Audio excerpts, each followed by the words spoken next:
And then when I found out there was Disability Rugby League, I was like, I want to have a crack at this.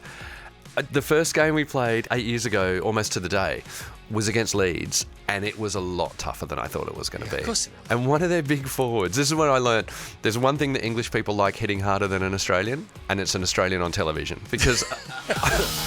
Last leg, Series 32 continues this Friday with Show 3 from the most recent series. It's all live, 10 p.m. live on Channel 4. This is Series 32, not Show 32. That would be a thing. Yellowstone's my favourite show in the world. It's only got 50 shows going on, and it's got Kevin Costner in it, for heaven's sake. This is 32 series times how many shows? Do you know what your show count is at the moment? Funnily enough, I do. I think this week will be 349. Round of applause for that. Round of applause, 349. Here we go. Boom.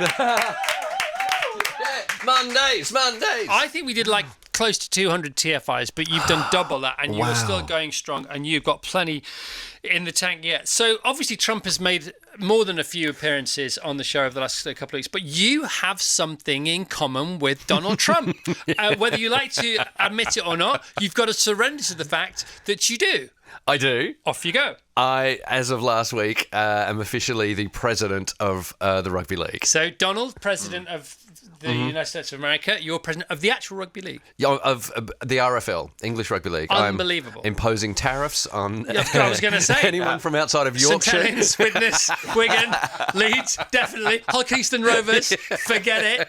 I know what you're saying. Building a wall. Yes, Building a wall around Cheshire. Cheshire. A wall around the scrum. You've brought me this season's top in from the Mighty Wires. Tell us about this team. Tell us about your connection with the team. Well, so I started playing Disability Rugby League, 7-8 years ago with Warrington. And people go, why Warrington? Well, they were the first team in the UK to set up a Disability Rugby League team. Yeah. And I played when I was a kid. And then I got to about 12 or 13 and no one wanted to tackle the guy with the unbreakable carbon graphite leg. Yeah. And I completely understood that. And then when I found out there was Disability Rugby League, I was like, I want to have a crack at this. Yeah.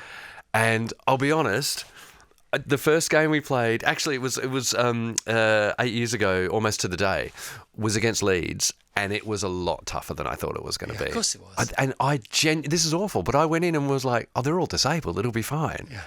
And one of their big forwards, this is when I learned, there's one thing that English people like hitting harder than an Australian, and it's an Australian on television. Because